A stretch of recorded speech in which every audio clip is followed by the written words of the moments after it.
Đánh nó ngồi suy nghĩ lâu lắm, đánh ít nhất phải mấy tiếng đồng hồ mới tới mình. Phải đùa đâu.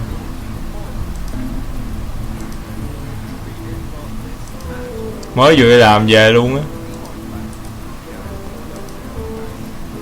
Mới vừa đi làm về là bay vô xúc liền luôn.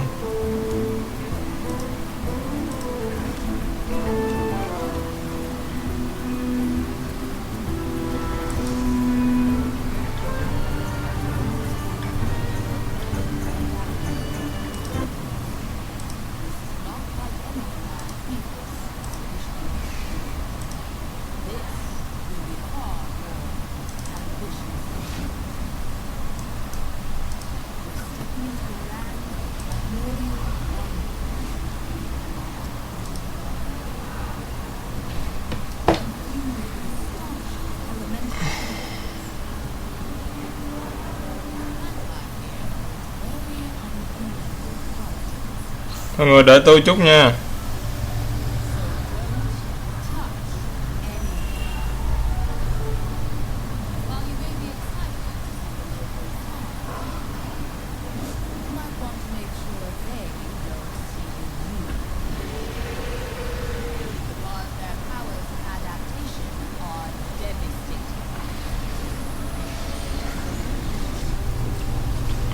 Cũng may là vừa kịp lúc về là giải đấu vừa đánh xong luôn.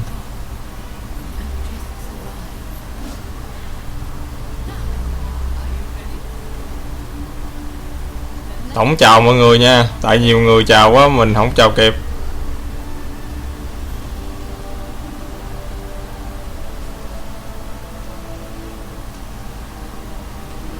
Mấy bác mấy bạn đừng có mà đừng có xài cái đá tracker nữa. Thật sự thì các bạn muốn xài tôi chỉ khuyên thì thôi.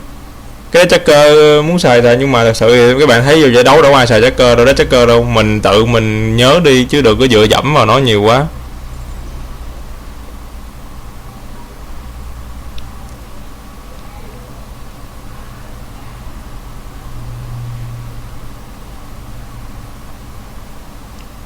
Nhiều người vào xem được khoái chứ sao.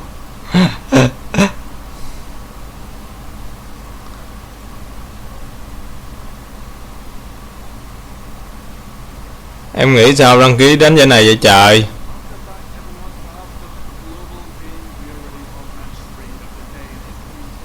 Trời ơi, vậy nói như em vậy, người ta xài, người ta đi đánh giải người ta xài cái discard lock, người ta cũng bằng xài deck tracker em, đâu có đâu. Có đánh mình tự nhớ chứ làm sao mình xài mình được cái dựa dẫm vào nó nhiều quá. Với lại anh lúc trước anh cũng có cái bài nói về cái vụ deck tracker này rồi, là Blizzard nó cũng chưa confirm là cái này là xài có hợp lệ hay không hợp lệ, nó chưa nói nha, nó chưa confirm cái vụ đó. HD thì anh sợ nó bị đứng đó chứ.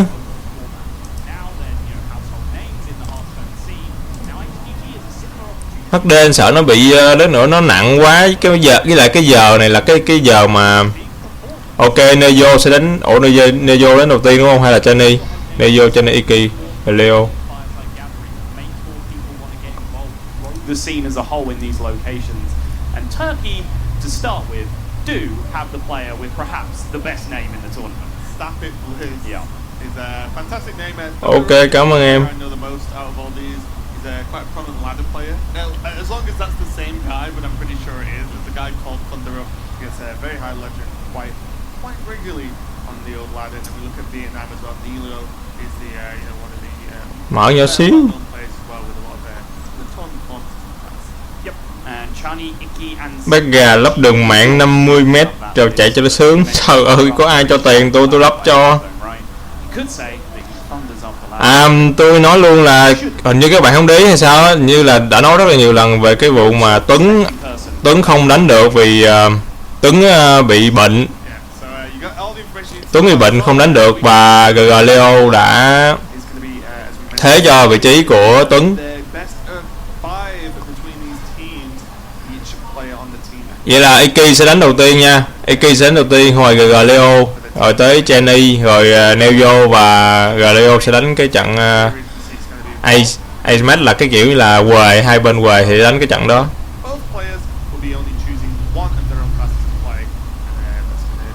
Hay quá ha, 800k là một tháng chứ mấy, rồi cho tiền đi rồi tôi lắp cho, tôi mở cho ông cho tôi đóng tiền mạng đi, rồi ông muốn tôi stream mặt HD cỡ nào tôi cũng stream cho ông coi hết. Ok, nói chung là mọi người muốn tôi làm cái gì thì hỗ trợ tôi đi, rồi tôi sẽ làm cho mọi người xem. Ok ha. Ok, chào Phúc Búa. Má nghe tên mày tên xạo quá mày. Phúc Búa nghe ghê ghê. Dân đầu đường. Dân giang hồ gì vậy? Isn't as random is who you choose to be for. Correct. Because the fourth player might not have to play. If your team wins or loses 3-0. Hơn là đi làm, vừa đi làm vừa kịp là đánh luôn á. Tưởng nó đánh lúc 3 giờ là xong rồi chứ.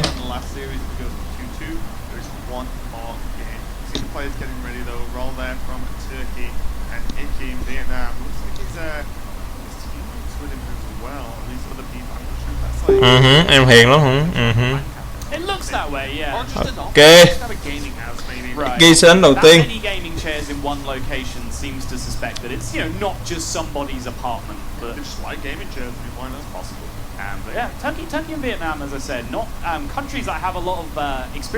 Cái quan trọng là tụi em coi game thôi, coi mặt của anh làm gì trời, đúng không? Coi game thôi. Ok.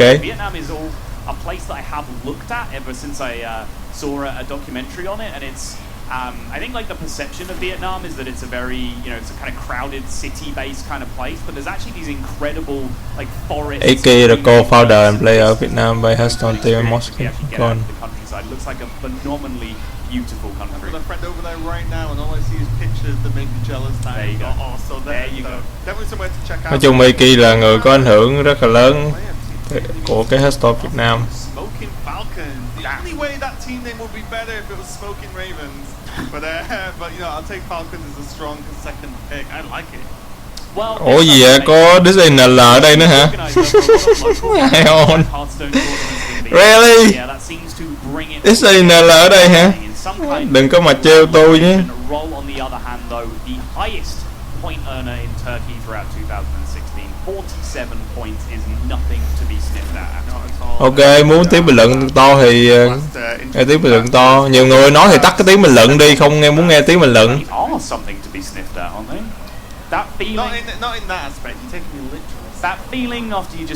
Iki sẽ đánh về, Iki sẽ đánh Hunter. That smell of kebab just makes you incredibly hungry. Hunter đánh với lại Berlin. Nhằm bút kỳ nó chửi cho.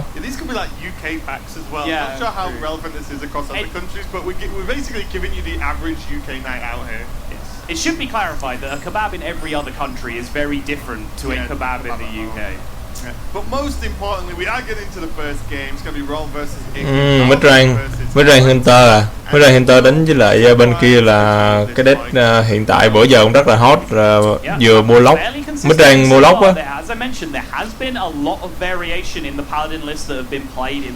Trong deck có mua lốc rồi những cái lá búp tạo ra Milan liên tục luôn. Là lúc nào trên bàn cũng có Milan 1-1. Khó chịu lắm, đánh cái deck này cũng khó chịu, đánh với nó cũng rất khó chịu nha. Bữa giờ gặp cái deck này cũng khá là nhiều. Tụi Badin đánh deck này khá nhiều.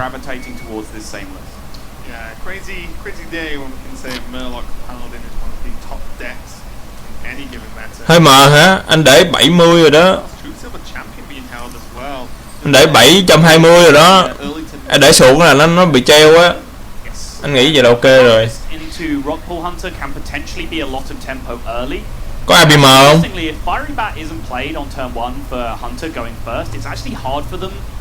Không, này mới ra Hunter.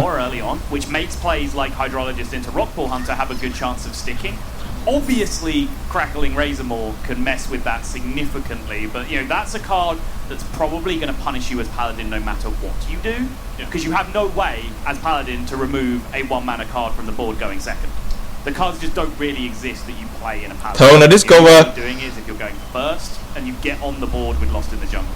Oh, you play live. Tại vì anh nên để cái màn hình nó hơi to nên để cái gần như là mắt rồi đó. Anh thấy nó cũng bình thường chứ không có đến mờ lắm. Tại nếu mà để ngay cái chế độ mà sụt á, lấy từ trên góc về á, trời ơi nó giật khỏi coi luôn á. Anh nghĩ giờ chạy cũng ok rồi. Với lại cái giờ này là cái giờ cao điểm, tụi em biết không? Giờ cao điểm nên rất là khó. Nhiều lúc mạng nó giật lắm. Adapt. Còn 1-1 3 tết bên Fury. Cái nào cũng chết. Giờ còn 3 tết. Còn 3 tết là phay mặt luôn. Còn phải 3 tết là phay mặt luôn. Còn 1-1 thì tên sau cũng được, nhưng mà 1 thì tên sau có thể sống một đợt, nhưng mà còn 3 tết thì bên kia nó sẽ phân dân giữa chay hai con. Còn 3 tết thì bên kia sẽ phân dân chọn giữa 3-2 với là 1-4.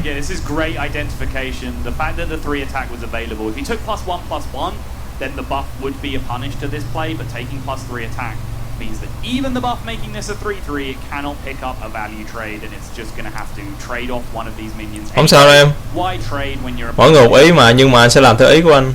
Yeah, it's actually kind of crazy, isn't it? That play actually just getting you so much extra damage, and also so much board control because it does have a follow-up with Rat Pack next turn as well, and then to potentially, even though there's no board play, lên búp 1-1 cho Mulok. Một mỗi Mulok nó chay nó cũng chết à. Có thể là chay con Raven, when did you turn into such a child? Look, no one can see the way you're looking at me. That's the problem. Turn 4. Wait. Yes. There you go. Rat Pack hitting the board, although Animal Companion pickup might be good enough to change that. If he can get a Misha here, he can just kind of push another 4 pretty much uncontested, and that's a ton of aggression being pushed through. So Vietnam definitely getting the better of the early game here, but you would expect them to. As we mentioned before, this Paladin deck does have a nice sprinkling of these early game Murlocs that can grip the board, but not enough to do it consistently game in, game out. And that's how Hunter decks are built, to do it consistently game in, game out. Yeah, I was gonna say, especially against đang ngồi chim mà kệ gọi điện. Mệt ghê. Channy đánh trận thứ 3 nha em ơi. Like to open up every single game if possible. If they could have one thing, they would want one drop into pretty small. I do like the point you made about, you know, rồi được rồi, thấy mặt rồi đó, được chưa? Super aggressively in the early game and deny them doing it, then they're just going to hit it later on a Rat Pack, like, you know, plus attack on a Rat Pack, Wind Fury, a high. Có một lốc ra kìa.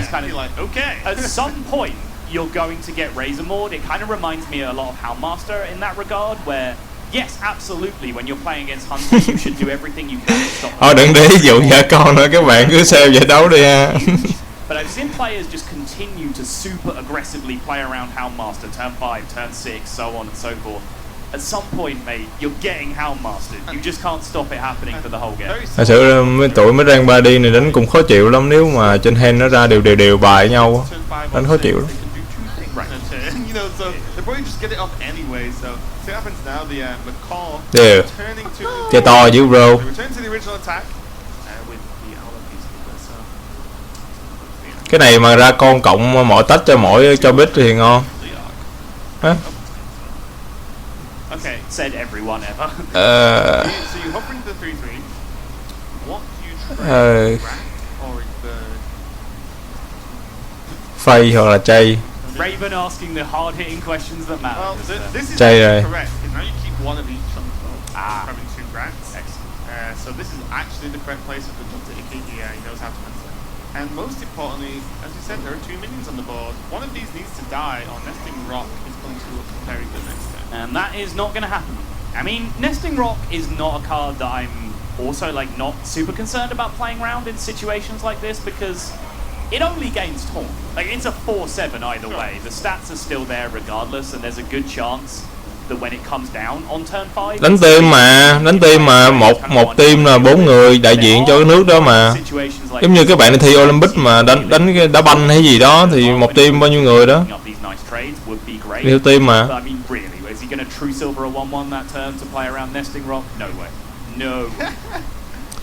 Nhiều lắm mà nó có chat KB kìa, tụi nó xài KB mà.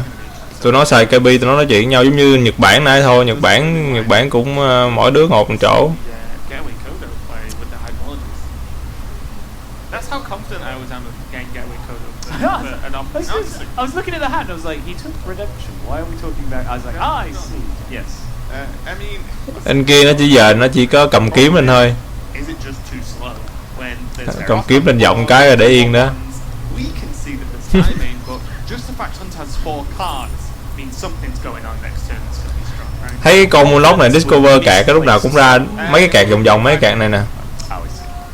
Thường là thường là cái iPhone I là cái đó là thường dùng để lúc mà khúc cuối mà kiểu như là không còn gì để chống cự á, thường hay biết đó đó. Dụ đánh vô mặt để câu hòa game.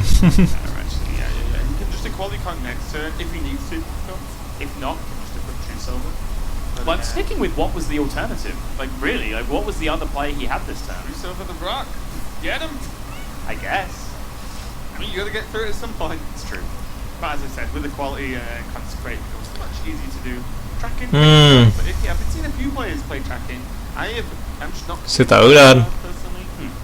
But I guess with you leaning towards more one drops, then tracking it out, those out potentially and getting a high drop is very fun. Very similar to the way play like Tolve. Mà thật sự là cái combo của tụi Badin nó có báo á, cái combo mà Quality á. Với lại cái concentration á, nó dậm cái chết cả đám. So that building your deck, taking both of those boxes, leaves you with kind of quite often this weird gap in your mid. Bên mình có thể do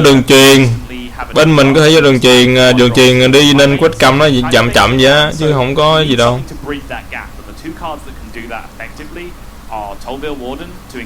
Thật sự đánh với Badin cũng mệt mỏi lắm chứ bộ. Giờ đánh với nó mệt lắm.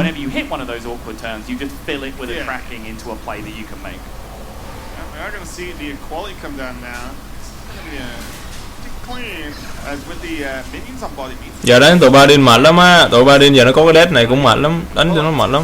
This whole turn was used to clear the board. Now if he can continue to jump onto it, and actually play out the animal con fire back and the rut, and then I'm tracking next turn. The only problem is tracking this turn to fill out the curve. You do it right. Why not, right? The back companion run play only takes 6 anyway, so you might as well just take up the 1. And I think playing 3 beasts this turn and having just seen your opponent commit their board clear, that's a pretty easy Houndmaster pick. Yeah, I like it. Yeah, not too bad. It look amazing like on its own, but with Houndmaster there. Lên con kia để adapt cái.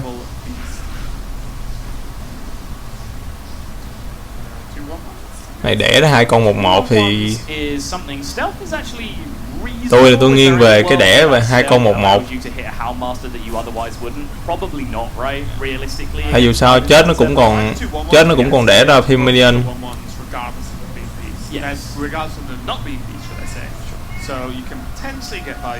Đúng là kèo này khó ăn với tụi Badin thiệt ha. Càng lúc càng thấy tụi hôm nay là cái từ cái hòm update giờ thấy Badin nó càng ngày càng cứng cái vụ có cái đét này nè, đánh khó ăn lắm.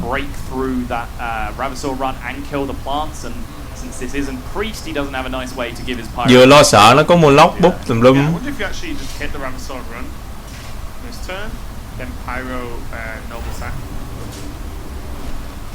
Mà nó có cái con đồng 8 á, con đồng 8 mà 48 con đó gây 2 dam on á. Đúng bệnh luôn. Dọn bàn đẹp.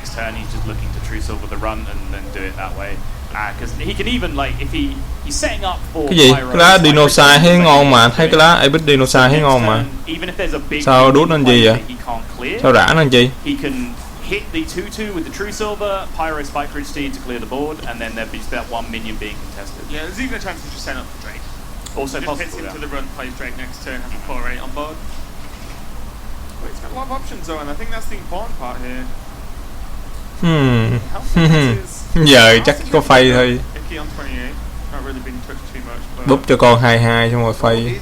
Edging towards the point of being in the scary parts of health when you're against Hunter. Yes. Búp cho con 2 phay thôi chứ sao. So far, I imagine there's at least Ragnarok's Light Lord in the deck, and hopefully one Forbidden Heal. I think one is needed. Oh, unless you might play the Ivory Knight. Yeah. You might play Ivory Knight actually instead of a Forbidden Healing. I don't know, like this is a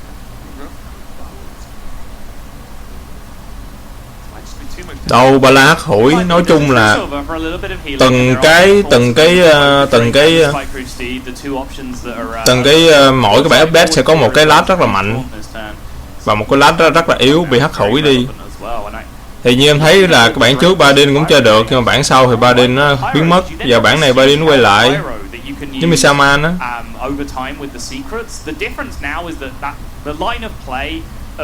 True Silver over 2 turns plus AoE kind of got shut down by this Houndmaster anyway. But in the world where that plan worked out, I think I just liked the Pyro because of that opportunity to just continue board nuking the turn after and the turn after with the 1 mana secrets and the huge health pool on the Pyro. Looking at whether maybe even hero power into Pyro would be any good. Just so you can kill off the bat. You have 2/3/3s against your 3/7 2. But don't think it does too much. There's Pyro potential. Lên con kia đổi hết tất cả thành 3/3 hết. Đó là cách cứu. Đó là cách cứu cuối cùng á. Cứu trong trường hợp này. He's going to go for Pyro Steed, so I think his thinking is similar to mine. There's also the addition that like Primordial Drake is just a much more universally strong card. You can just slam it in a lot of situations. Ồ, búp 2 cái luôn. It's a 4/8 taunt. Exactly. Oh. Whereas Spike Root Steed actually requires a target for you to land it on. So I think, you know, this is a 5 2 7 for similar amount 3 7. Oh. Follow this up later now with Primordial Drake. Cạp cái chết con kia. Ô mà còn đẻ là con 26 mà, nhưng mà nó còn đẻ là con 26 tâu. Mới còn đẻ ra con 26 tâu.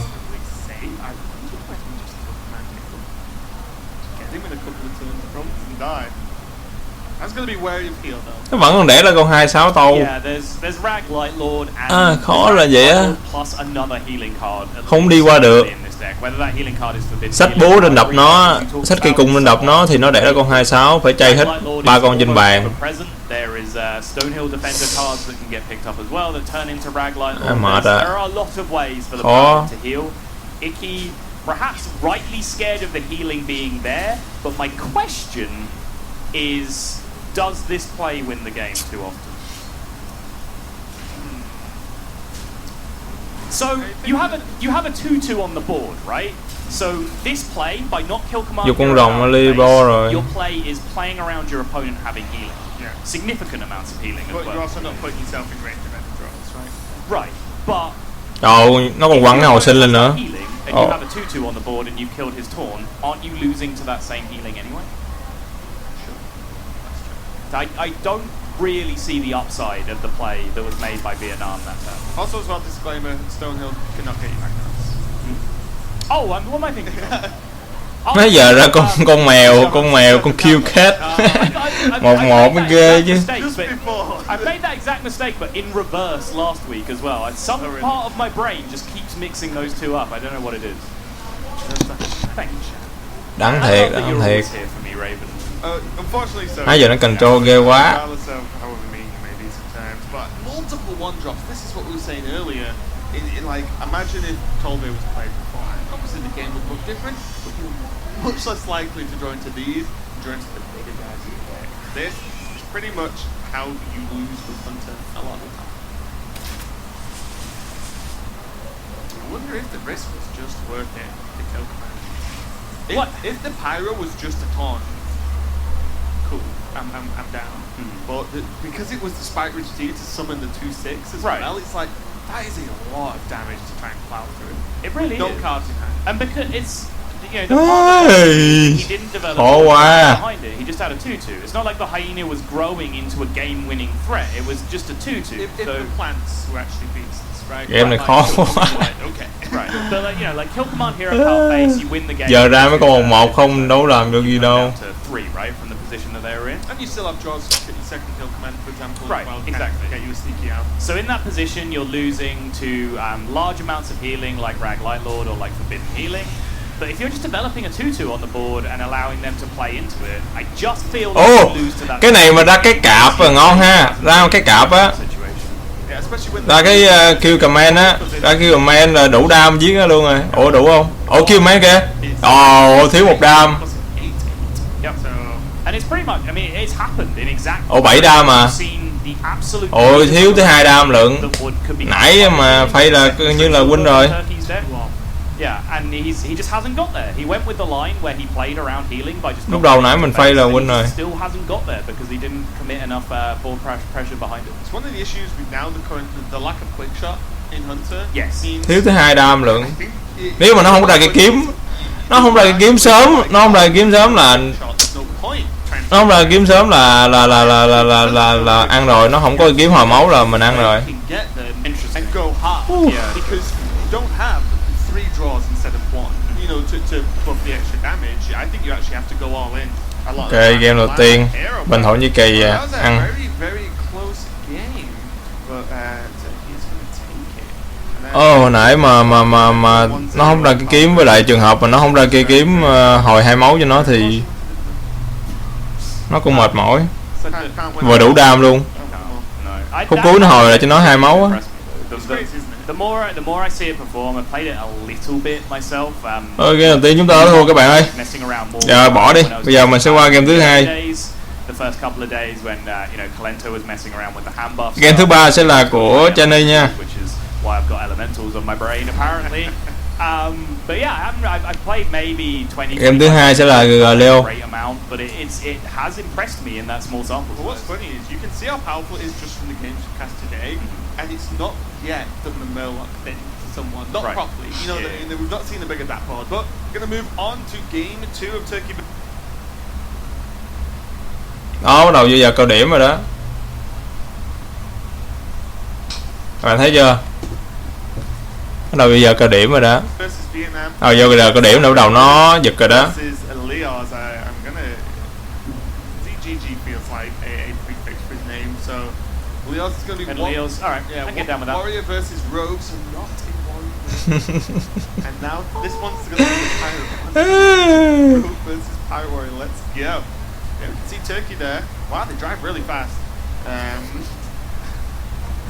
Excellent observation. Không phải sao nha, cái này là Yeah, apparently not. Oh, wow. lên đánh thì phải thắng có thua thôi. It's all of Turkey. Việt Nam chúng ta kìa. Chào các bạn ơi. I wanna go there as well. Tôi nhà I was business invited school. to Istanbul for a yo-yo event at one point, but I Just just as couldn't fast make it. as Vietnam. Okay, Hearthstone Global Games has now turned into Ravens traffic reports apparently. And weather reports as well. It looks to be some... Nói chung là lúc đánh giải nó áp lực cũng nhiều lắm. Looks to be jungles. Lúc mà đánh giải áp lực cũng nhiều lắm, các bạn cũng phải thông cảm cho team Việt Nam chúng ta. Again, no surprise that Leo's is in the same location. Lúc đánh giải các bạn ngồi bị áp lực dữ lắm á. Áp lực thời gian, áp lực tính toán nữa.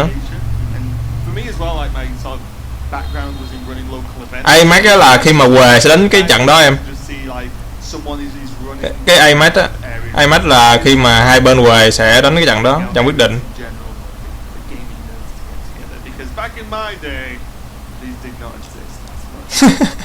Cái dừa bánh te, cái dừa là bánh te, đặc tiện bánh te. Years on something, right? Okay. Alright, but Rogue versus Warrior coming up, and this is. Các bạn cổ vũ cho tuyển Việt Nam chúng ta đi, cứ ngồi đó dìm hoài vậy.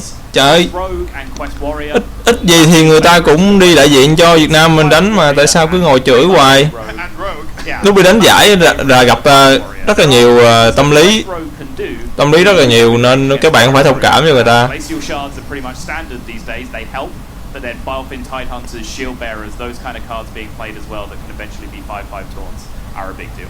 Chưa kể gặp mấy bác ngồi chửi nữa mà áp lực còn nhiều hơn nữa.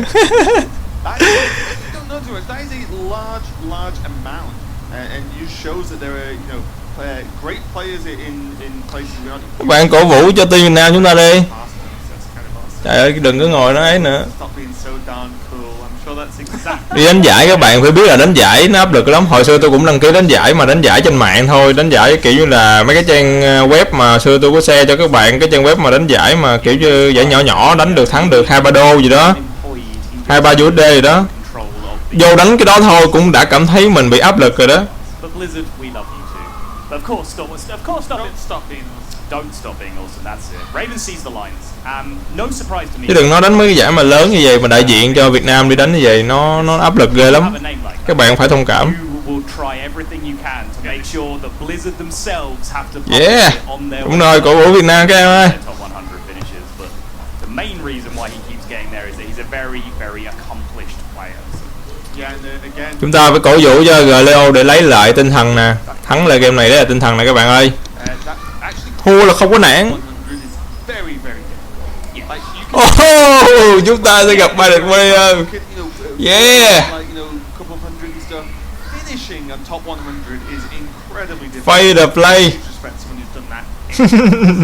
If you play a few hours a day, every day, you're gonna get yourself into top 100 at some point. If you're a Bên good kia suy nghĩ bên đây đang đánh Warrior hay gì. player, at some point, you're gonna sneak into top 100. Coi ba địch player vả sáu mặt lờ nè. Towards the end of the month, it's a massive, just absolute snake pit, shark-infested waters. Everyone cutthroating each other. Anh gà thấy mẹ luôn sao đánh được mấy cái giải này em. Trời ơi, anh chỉ là người tạo nên cái tinh thần cho tụi em thôi, tạo nên những tinh thần tụi em chơi Hearthstone cho những cái lứa tuổi sau này tụi em đi đánh thôi. Tụi em còn trẻ, tụi em nên tập luyện để đi đánh giải thế giới. Cái giải Hearthstone này giải thưởng nó to lắm chứ bộ, đâu phải giỡn đâu. Mà cho cá nhân đó chứ không phải cho một người, chứ không phải cho một team nữa, nên tụi em cứ có cơ hội, tụi em cứ có đam mê thì các em cứ đi thi đi. Chứ giờ anh già mẹ rồi đi gì nữa. Già chứ cà đi gì. Thì đó đúng rồi. Thằng Lê Xuân Tiến nó còn biết nữa thấy chưa. Thì đứa nào rồi thì đứa đó cứ đi thôi. Giải thưởng nó lớn nữa. Ăn có một mình à. Hỏi chia cho ai. Đánh lợ lần chia 5 chứ này đâu chia ai.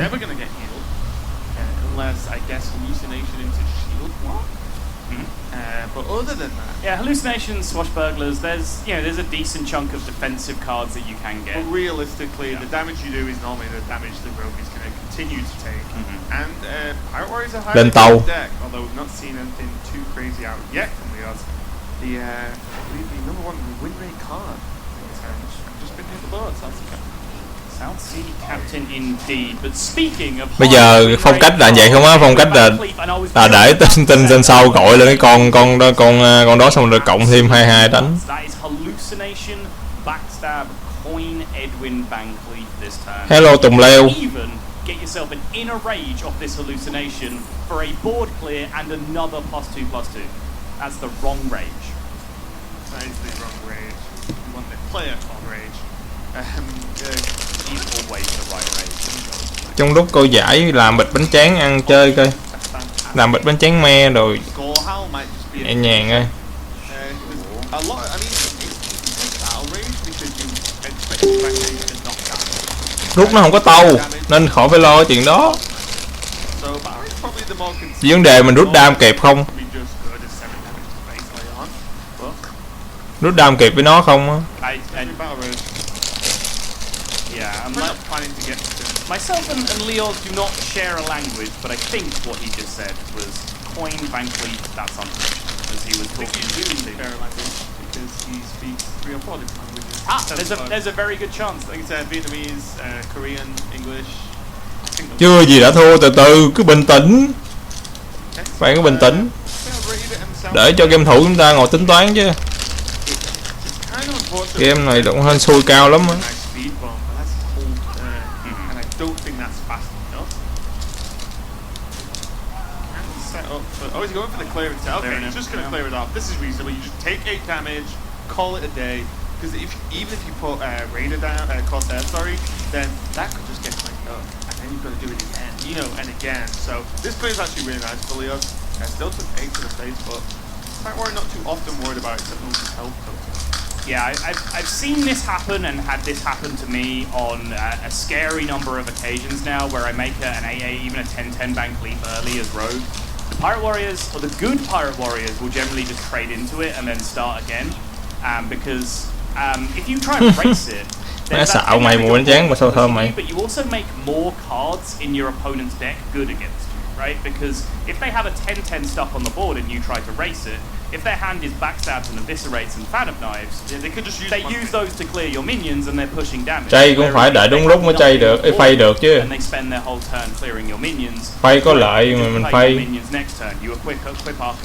Còn cái nãy là mình bắt lợi lắm á. Tại vì Edwin nó tới 8 luôn. Nó búp lên đập chúng con nát.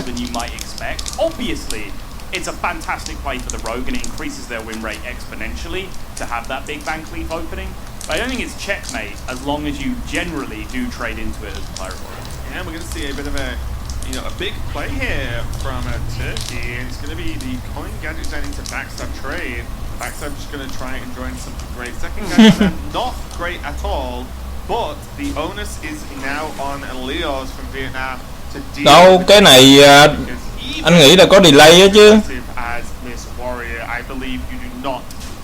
Anh nghĩ là có delay chứ, nếu mà ở nhà nó steam mấy cái kia thì người ta biết bài hết trơn rồi, còn gì nữa đâu chơi. Anh nghĩ cái line này là nó có delay hết rồi đó. Có thể bây giờ là tới trận của anh nghĩ là có thể là tới trận của Channy đánh rồi cũng nên đó. Delay rồi.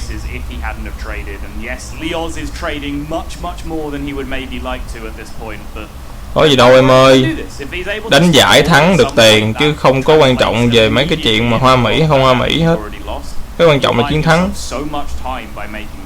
Yeah, I think it's important that he's traded and he has 3 minions still in hand. If he had not, then yeah, okay, we're in a bit of deep water going on. Right. But he doesn't. He has a lot of minions in hand, all pirates, and now he can actually play. You can go Raider, Cultist, yes. Berserk, which is a very nice turn. It is. He doesn't kill the gadget. No.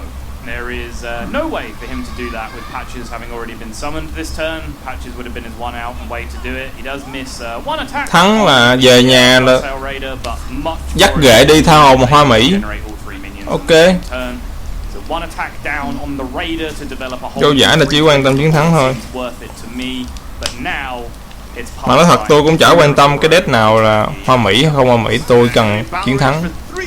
Deck nào tôi cũng chơi, deck nào mạnh là chơi.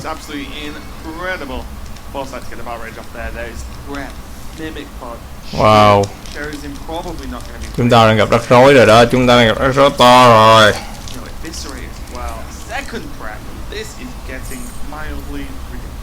Curious about the sequencing there. I was wondering whether it was worth using more natural mana on the cheaper spells. Ôi, để trên này được tiền, còn điểm thì mình không biết nữa, không nắm nữa. Yeah, it's going to happen, right? Right. Because I don't think Mimic Pod necessarily always gets cast that turn, so you might end up pushing through your deck to Fan of Knives, for example, and prepping that for free mana instead. These are very small things that come in Miracle Turn sequencing that are not always relevant, and I'm not even convinced that I'm right in that situation, but they're worth thinking about. Bài của Rút lên bài đẹp quá ha. Không ngờ lên bài đẹp đi luôn á.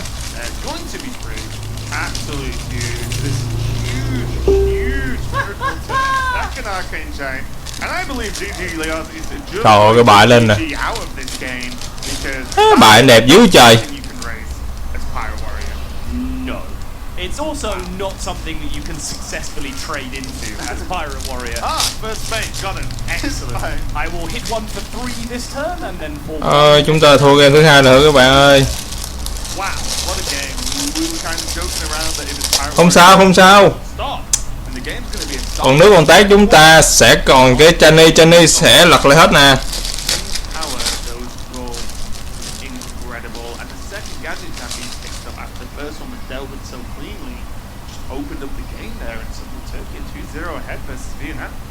There's always that asterisk when you talk about Rogue versus Pirate Warrior. Of course, it is massively favoured for one of the most aggressive decks in history. Channy gánh team nè các bạn. Bây giờ sẽ tới Channy. Chúng ta hãy cổ vũ cho Channy nha. Để thêm sức mạnh nè. Combo Druid was one of the dominant decks. Of course, Nature's Savage Raw combo was one of the dominant decks in the meta. And you used to say, oh yeah, this deck is heavily favoured against Combo Druid. Well, if they wild growth on 2 and they have combo on 9, you probably still lose. Yeah, he's still going out. There are just certain things that are so powerful you can't stop them, and for the Rogue there, you saw several of them happening in the same game. Yeah, that's absolutely insane. But we are going to be moving on now to game 3 of this series, Berserky versus Channy. Berserky on the Warrior, so again, could be Pirate, could be versus Channy on the Shaman, and I feel like if it is Quest Warrior, correct me if you've had different experience, but I feel like Shaman's one that can go pretty well versus Quest Warrior. A mixture of the hero power, creating additional token, just to make their dying set hero power quite, not as good later on. Also, they have hexes to just sweep through the high health taunts. They have enough AoE to help with the smaller taunts. and they can actually build up an awkward board. Ok, Jenny lên sóng thôi các bạn ơi. So I was talking to Ôi ngủ Jenny nè. Show actually spoke to me and said, you know, I was watching the first week of HGG and you said that you felt that Elemental Shaman was favored against Taunt Warrior. That was something that I got from Ball Control, who climbed to Legend this month with the Elemental Shaman list, has done very, very well from it, pushed on to High Legend since then, and primarily finished his climb by farming Taunt Warriors. But Show says that Elemental Shaman is massively overrated and the Quest Warrior is favoured in that matchup. So I will note that Ball swings Control and roundabouts. Ball Control put Black Knight in his deck as well, which is definitely nice. See more about these players though. Channy also playing for the Vietnamese-based team, Smoking Falcons. I just want to say Smoking Ravens. In a petition to change the name. Smoking Falcons, regular participant of a popular weekly tournament, Gosu Cup, which we know about that one. And yeah, it looks like she's doing pretty well. She likes Hunter. Thả tim cho Jenny đi các bạn ơi. And again, more Bạn nữ của team. Bạn nữ của team thì các bạn phải cổ vũ nhiệt tình lên trời. Giải global Hearthstone global Hearthstone global bác Đặng Văn Tiến. One player was a StarCraft 2 player, so I'm just split straight down the middle here. Gonna be a win either way. Wow, actual unbiased casting from Raven for the first time in history. But yes, hy vọng rất là cao vào Jenny thôi.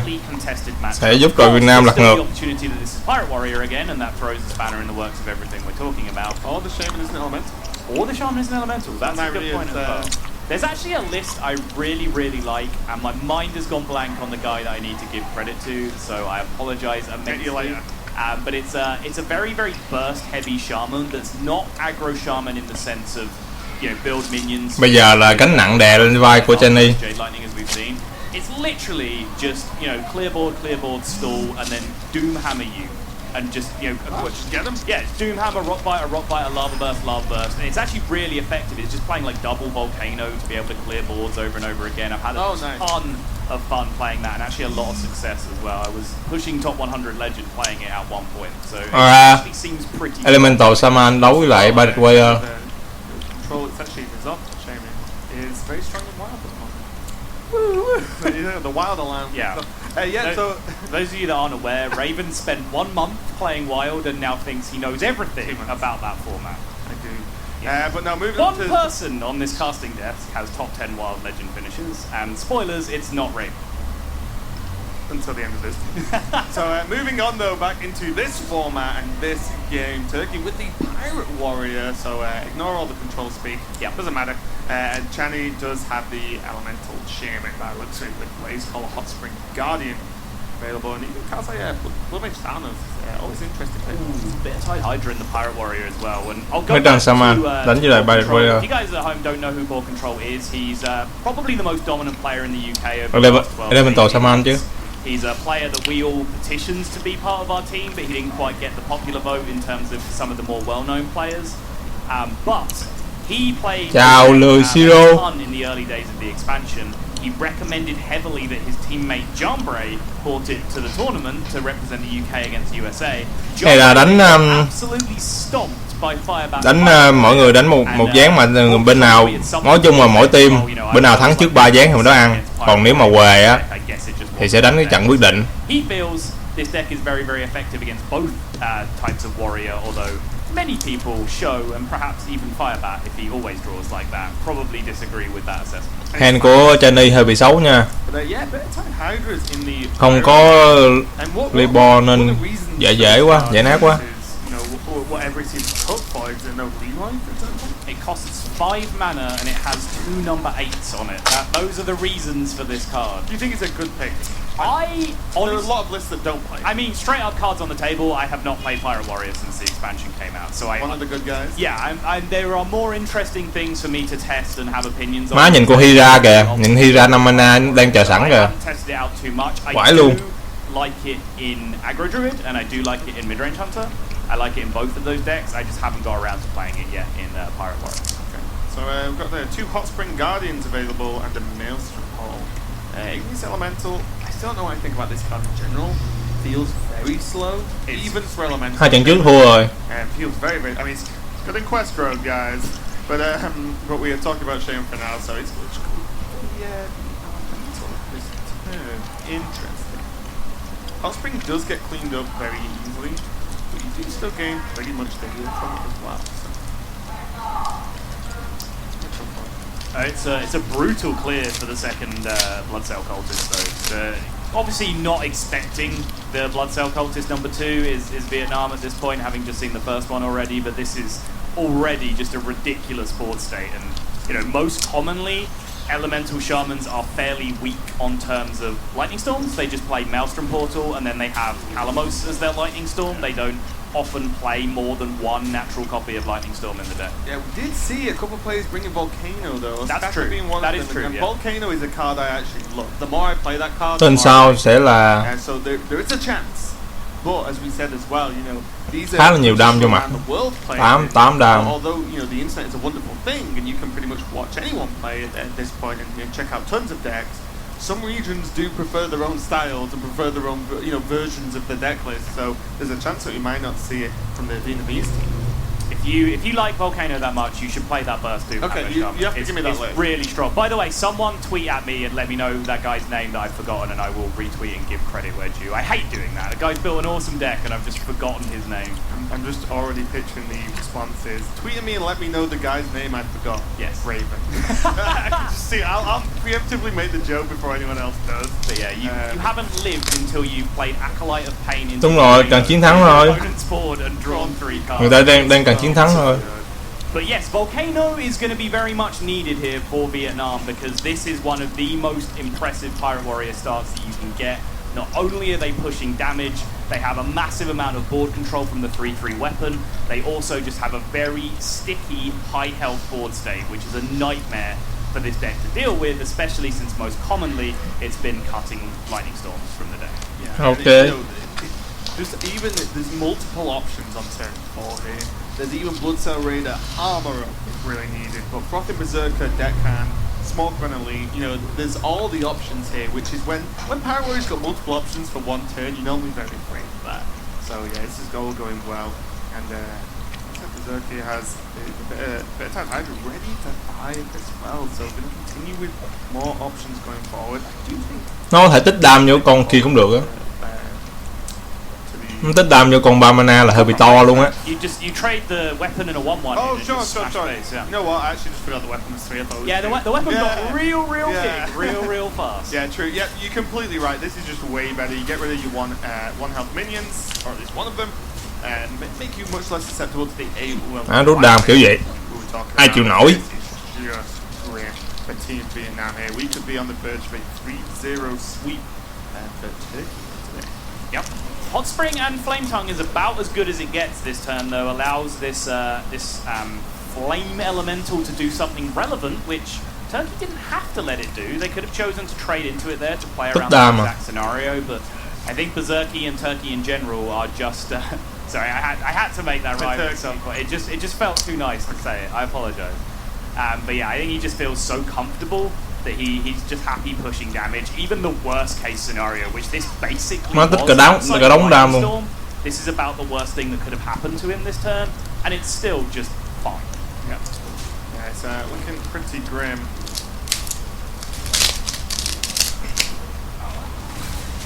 So even way, it looks like this game's going to be over really soon. So this might be a bit too much for Nó mệt rồi. Not looking too rosy. Maelstrom Portal is doing nothing. Even with the spell damage, it's just going to send that Frothing Berserker spiraling out of control. Fire Alley not enough to get there either. One turn off Blaze Cooler despite playing the Elemental next turn. Fire Alley takes the 5 power off the board but adds 1 to the Frothing, so there would still be 6, 9, 12, 15 damage in play, comfortably enough to push through lethal. Vietnam are looking in trouble. Nhưng mà các bạn đừng có lo, hôm nay mới có ngày đầu tiên thôi. Hôm nay chúng ta mới có ngày đầu tiên thôi, không sao đâu. Vẫn còn cơ hội mà. I'm not seeing it. And the Frothing grows significantly from the Maelstrom Pole. That's not going to be it. And Vietnam are out. You can see a disappointment there on Chandy's face. You can't really argue with that. Getting 0-3 in your first match is definitely rough, but Turkey, great, super solid performance actually. Like they're not messing around. Even the Miracle Rogue turn was, you know, a good identification. Đúng rồi, đánh giải này bị tâm lý dữ lắm. Try and go off and just about hold on. Yeah. And organize. Mà các bạn đừng có lo, tôi nói là đây chỉ mới là ngày đầu tiên thôi, Just got him. còn nhiều ngày sau nữa chưa chắc team mình sẽ lật lại sao. Pirate Warrior just counter elemental shame and it feels like it at this point. Ngày đầu ra thì đánh có thể tâm lý. We have our 2-game sample size. I was talking about Ball Control had a much bigger sample size, but was probably also playing on average against a lower quality of player. Just on ladder, the average player at rank 5 to legend is probably weaker than the average player in this tournament. So who knows how that affects things? But Pirate Warrior has looked very comfortable in those matchups so far. But they have both the Pirate Warrior wins have been the absolute nuts. Yeah. Chưa ao đâu, mấy ngày đầu tiên mà. 3-0 means a player from each team doesn't even get to play, and there's Thunder Up and Nelio, so that's kind of interesting that both those players, what you off the top of your head. Hôm nay là hết rồi, giải của Việt Nam hôm nay là hết, nhưng mà ngày sau vẫn sẽ còn đánh tiếp. Thì ngày đầu ra quân thì có thể là bị tâm lý một chút, các bạn thông cảm một chút có gì đâu. Yeah, there's a couple of groups in general where there's a lot of these kind of matchups where I'm just excited just to watch, learn about the players' playstyles, their deck preferences, read those facts, see the shots of the countries, all this kind of stuff, and just experience the environment and the culture. And this group was very much one of them. This matchup was very much one of them. I was fascinated to see who was going to come out ahead. Absolutely dominant in the end from Turkey. I think the road game, as you said, particularly was well navigated. Although the opening hand to get the job done was dealt to him. But the double tempo auctioneer was a very smart play. And then the Pirate Warrior game, when you needed a perfect Pirate Warrior game, Blizzard provided. Yeah, so that's going to be match 3 done for today. And don't go anywhere though, guys, because we've still got matches 4 and 5 coming up after this.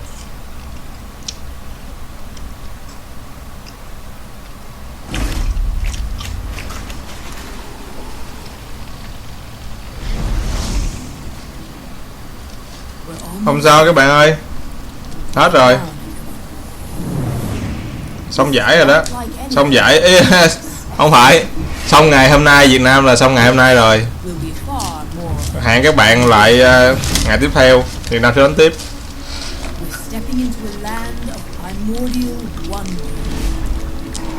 Ok, chào Hoàng Yugi.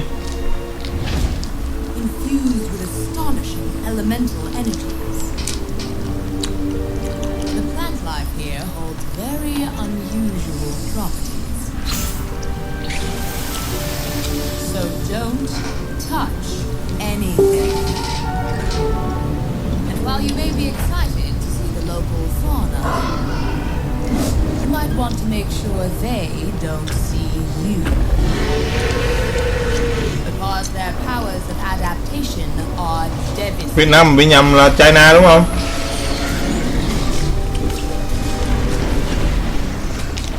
Make no mistake, we will be tested at every turn. But if we stay on our guard. Không sao, hôm nay mới ngày đầu tiên là lo gì. Now then, are you ready? Then let's journey into Ongoro Crater.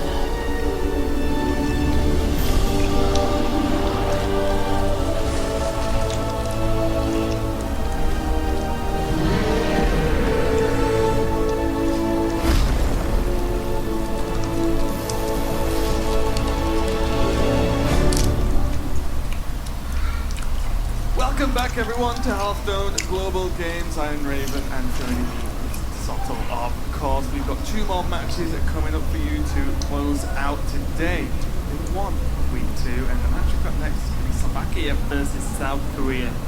I'll let you talk a bit about this matchup because I'm a fan of South Korea and focus on that. Well, I think that's a perfectly good reason for you to tell us all about South Korea. I think I picked personally Russia as my pick to win this tournament, which I don't think will be surprising to too many people. Bear in mind we weren't allowed to pick our own country, because that just makes it sound terrible. Right. When you have Inner, Pavel, Stanadachi, all of those names on one team.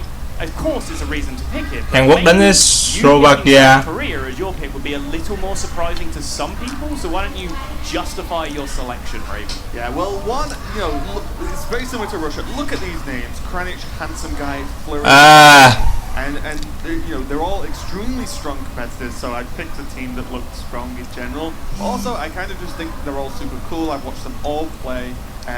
Pretty much all of them kind of bring their own style and their own deck choices. We saw Như này là trận cuối cùng phải không? from Handsome Guy in his deck as well, which I'm super happy about because I love that card more. Cái này là như trận cuối cùng đúng không? But Slovakia also as well. Again, this is one of the sort of David and Goliath matches to a certain extent. Sure. No, Slovakia does have some strong players that we're aware of course. They do. I think Ivan Flock being one of the big ones. But if Mấy thằng nào về tôi cũng đi mới giờ đi làm về là bay lên livestream cho các bác xem luôn á. Hả like bắn tim cái nào? Trời ơi, khổ thân thằng già này. Về cái livestream liền cho các bạn xem. Trăm mấy chục người coi mà sao có mấy người bấm like vậy trời. In the first 2 weeks. Right. Yeah, I mean, the way the groups work, you know, top 3 I think are going to go through. So one team running away with the group doesn't matter too much. You know, you need to keep pace with the second and third teams. So there's that to an extent, but of course you don't want one team just be out of contention and there be one less spot to play for already by week 4 or so. Việt Nam nện rồi bác ơi. Bác có thể kéo về sau để coi, kéo về tôi về video để trước để coi. Love to go to Seoul, like esports mecca, yes, of the world. So just for that one reason, I'd like to go. Never mind the many other reasons. They also have awesome food. Yes, they do. Which is all you. The only other reason you need. Let's look at the teams and look at the lineups. If you're just joining, goes to remind you this is a five between the teams. Việt Nam thua thì hơi buồn chút. Nhưng mà không sao, cái đó là ngày khởi đầu thôi. Có nhiều người, có nhiều team khởi đầu thì thuận lợi nhưng mà về sau thì chật vật. Nhiều lúc team mình khởi đầu chật vật nhưng mà về sau thuận lợi thì sao? Mình phải có niềm tin xíu chứ. Làm gì cũng phải có niềm tin.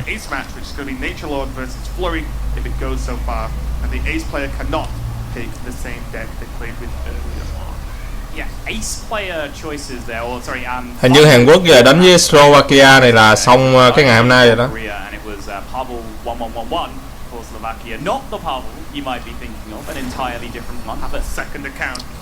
Bavel này là Bavel fake, Bavel của khác, bộ Bavel kia là Bavel của Russia, của Nga. Bavel là Bavel khác, trùng tên thôi nhưng mà có một làm sao đó. Will re-enter proceedings and have the opportunity to play those night decks that we do not see represented. Yeah, I think actually the Nature Lord one might be slightly incorrect. Looks like the classes are either wrong or it's a different. Oh, you're right. Yeah, you're right. So we'll get that double checked, but I think Đoàn Văn Nam hả? Anh có nghe nói sao em? Anh có nghe qua anh ta. Hình như nick trên game là Ken đúng không? Sao vụ gì? It's either Richie that's in the ace match or it's going to be Nature Lord playing Warrior, Warlock or Druid.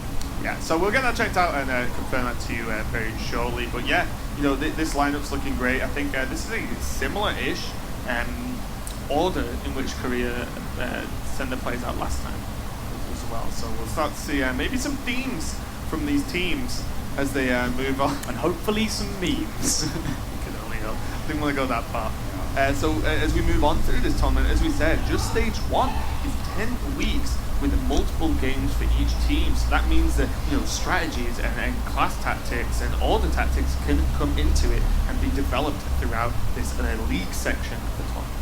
Yeah, and Kranich starting off proceedings the right way for South Korea. And you know, I set you up to explain to us exactly why South Korea was so powerful to people that maybe don't appreciate it, but obviously, when you've been following competitive Hearthstone and the World Championship and the Hearthstone Championship Tour in particular, Handsome Guy and Kranich just between those two players have about World Championship. Nói chung là lúc đó có nhiều cái drama trong group á, nên có nhiều cái lùm xùm. Absolutely crazy, but yeah, you know, Handsome Guy is absolutely fantastic. We see Kranich. All you need to know about Kranich is. Tại vì có nhiều cái drama trong group em không có biết nên nó lùm xùm đó. World Championships and Tice is the other player. The second thing you need to know is yes. What you have to imagine is Kranich telling you that one fact that we have about him while looking at you like that, and that tells you everything. Yeah. Whereas Ivan Flock is again your name we mentioned straight away. Anh hỏi cái nha, mấy đứa nghe cái mic của anh nó có bị rè không? Có bị đè không? And one of his practice partners is Stan Sifka. Sifka's one of the players who's like, look, if you're going to practice with someone and work out decks, especially for a brand new format, you probably want Sifka. Yeah, it kind of works both ways, right? Because Sifka is one of the most high-profile players in the entire scene, so he basically has his pick of the litter in terms of practice partners. Work trong membership. Just about anyone he wants. So if you're one of those players he chooses to practice with, that's a glowing endorsement of you. Hạng nhì là Dis E. On the flip side, if you're practicing with Stan Sifka, you're learning some good things from Stan Sifka. Hạng nhì Dis E chứ không phải là as a player. So both sides of the coin working out there for Ivan Flock. Very, very fierce competitor. Tưởng nó có bị đè. Không, cái nghe nhiều lúc nghe bị nôi á, cái manage nó cũng hay quá ha. Thì nói chung là anh cũng dự định mua cái mic cho nó đỡ rè thôi, tại vì nó không có lọc nôi á, nó không có lọc gió âm thanh, mấy cái gió đồ á, mấy cái gió đồ nó vô nó bị làm cho nó xè rè. That deck is wild, playable in standard but wild in nature. Absolutely insane deck, and I don't think we'll be seeing too much of it from people who aren't specifically within the Stan Sifka inner circle. Crazy works too. Mad scientists indeed, but we can see the matchup we've got coming up first is định mua cái mic để mà nó lọc cái khử cái âm thanh nôi thôi. Không, anh xài mic ngoài. Ô, Jade Rui à? Rồi ông mới gặp lại Jade Rui. No one seems to believe in aggro druid though. I genuinely think it's one of the strongest decks in the format, and no one seems to be bringing it. So fair point. Yeah, boys, Ivan Flock in the dreaded quest. Mới vừa ăn bánh tráng xong nên cái giọng nó hơi cay quá. Seeing it happen, but no, Ivan, you have ruined everything. Quest Rogue has come out to party, and Quest Rogue has drawn a shadow step. So hold on to your hats. We go. But I know you've been looking at a lot of Quest Rogue recently in terms of just, you know, understanding the deck, looking at different variations and. Để coi người Hàn Quốc đánh Jade Rui như thế nào nha. That is a fairly new addition to the list. Yeah, essentially, basically almost everyone has agreed on about 22 to 24 cards that go into the deck, and everyone's scrambling to find the last 6.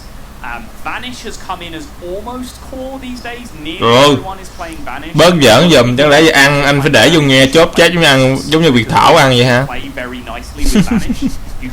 Cái đó ăn anh phải để chốt chết như chú Việt Thảo ăn cho mấy đứa nghe rồi hả? Quay cam cái gì anh đã nói rồi, khi nào anh có điều kiện sẽ quay cam.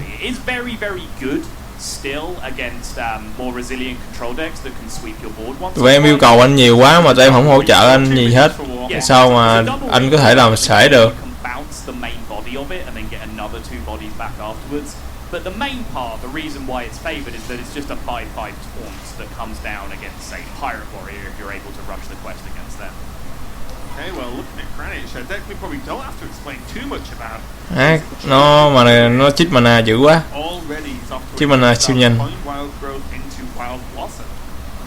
Jade Blossom, sorry.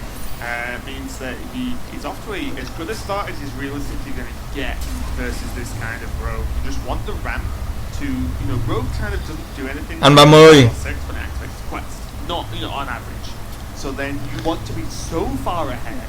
Em nghèo khổ gì chứ anh đâu phải đại gia, anh đâu phải đại gia đâu. Khi nào mà anh có điều kiện đó, anh sẽ làm cho mọi thứ trong cái điều kiện anh có thôi chứ. Anh đã làm mọi thứ ở trong cái khả năng của anh rồi. Muốn vượt hơn thì mọi người phải support anh thôi, chứ anh đâu thể nào mà tự ấy được. Còn không thì phải đợi thôi. Anh đã cố gắng rồi thôi chứ.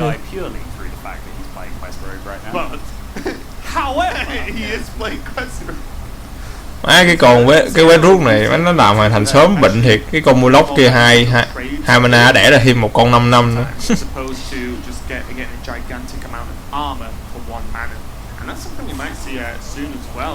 Ai xài hết cam 50.000.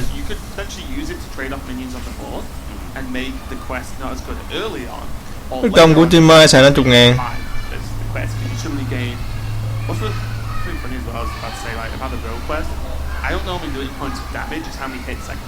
Thôi tụi em đừng hỏi chuyện gia đình anh nữa.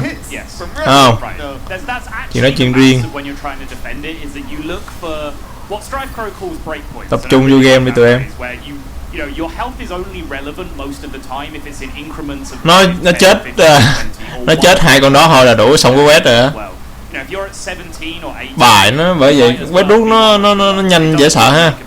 Nó chết hai con trên bài nữa nó xong cái quét rồi đó. It's actually a very real thing when you're defending against this deck. It's a very real thing that you try to set up with your dagger charges as the attacker when you're playing the quest rogue. You want to use your dagger charges to push them into those 5 damage chunk ranges, but you also want nó chết hai con trên bàn là nó dục một lúc ra 4 con rồi xong cái quét. Mà thật sự thì nó có thể đợi tới tên thứ 6 cũng được. Nó đợi tên thứ 6 nó quăng ra thì có vẻ ngon hơn. Anh nghĩ là vậy, anh nghĩ là nó có thể đợi tới tên thứ 6.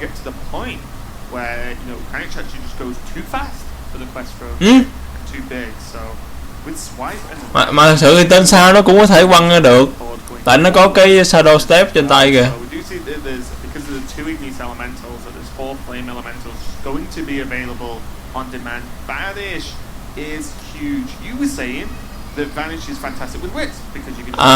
Chay hai con rớt ra 4 con.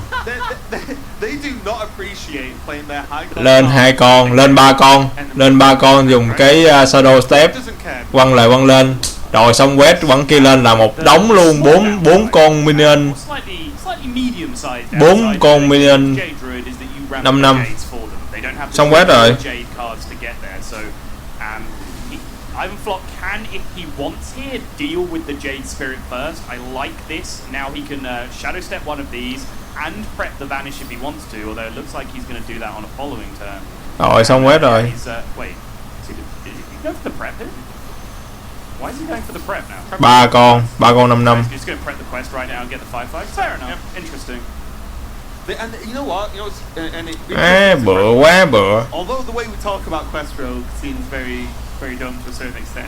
Quét bựa quá bựa. Like this, for example, like, is that correct versus doing the? Tôi nghĩ là Blizzard sẽ nép cái này. Tôi nghĩ là có thể thôi Blizzard sẽ nép cái quest này. Các bạn có đồng ý không? Tôi nghĩ là theo của bản thân tôi nghĩ là Blizzard sẽ nép cái giá lá này xuống. Có thể là tăng lên cái mana có sử dụng như là 6 mana hoặc là tăng lên cái là 6 con mới được hay gì đó. Có thể tăng lên 6 con, sử dụng 6 con mới được. So you're actually kind of right back in the same position. It's actually pretty similar scenarios either way as to which way around you do it. The benefit here as well is if Ivanflock can actually clear off these Jade Spirits, then banishing the actual Jades isn't too bad because their mana is equal to their attack. Tôi nghĩ có thể tăng lên 6 con. Hoặc có thể tăng lên số mana của cái đá đó.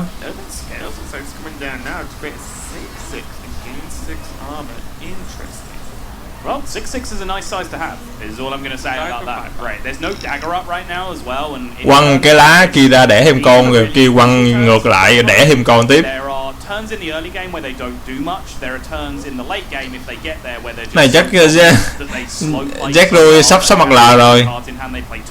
That's already good enough. These are the turns at around this point, turns 4, 5, 6, 7. Where they really have to scramble and do everything. Đó rồi quăng kia nhả lời nè. Đẻ thêm con nữa. Quá trời luôn, minion 5 không. Nói thiệt luôn, đánh Rich thì may ra còn dọn được, tại có run 5 proportion á. Còn dọn được.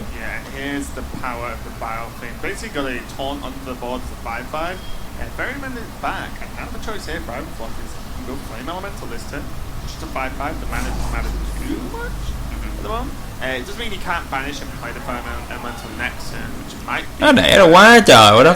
Mà chưa kể tin sao nó có thể swap lại đẻ thêm lần nữa. Có thêm cái lá 6 vanish ở trên tay nó kìa.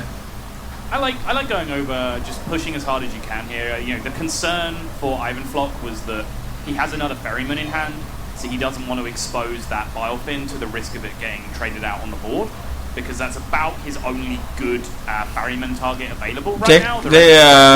Jack Ru chịu không nổi rồi, đâu có ly nào ly bự đâu. He should hold it back and then play it again and bounce it again on the next turn.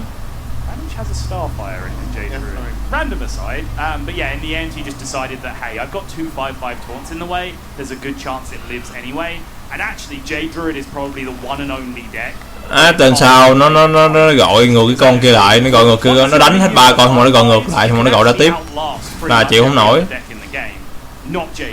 chịu không nổi, thua rồi.